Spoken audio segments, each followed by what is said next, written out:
ولا نکلف نفسا الا وسعها، یہ پھر وہی مضمون آ گیا، ہم نہیں ذمہ دار ٹھہرائیں گے کسی بھی جان کو مگر اس کی وسعت کے مطابق۔ وَلَدَيْنَا كِتَابٌ يَنطِقُ بِالْحَقِّ، ہمارے پاس وہ کتاب، وہ اعمال نامہ، وہ ریکارڈ موجود ہے جو حق کی بات کرتا ہے، بولتا ہے حق۔ اب اس میں وہ بھی شکل ہوگی کہ اللہ تعالیٰ نے ہر انسان کو جو کچھ دیا ہے، جو اس کے جینز تھے، جو انوائرمنٹل فیکٹر تھے اس کی شخصیت کے بننے میں، وہ بھی اللہ کے ہاں اس کمپیوٹر میں ریکارڈڈ ہے۔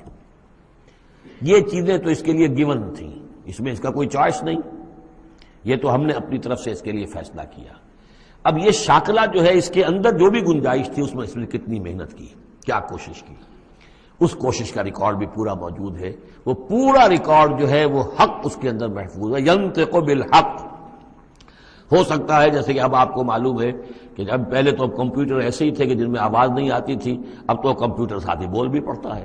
تو ینطق بالحق، وہ اللہ کا جو سپر کمپیوٹر ہوا، جو بھی اعمال نامہ ہے، ووضع الکتاب فتری المجرمین مشفقین مما فیہ، جس کا نقشہ سورہ کہف میں کھینچا گیا ہے کہ جب وہ اعمال نامہ لا کر رکھ دیا جائے گا میدان حشر میں، تم دیکھو گے کہ وہ مجرم لوگ جو ہیں وہ ڈر رہے ہوں گے، کانپ رہے ہوں گے، ما لہذا الکتاب لا یغادر صغیرۃ ولا کبیرۃ الا احصاها، اس نے تو مائنیوٹس ڈیٹیلز کو بھی اومٹ نہیں کیا ہے۔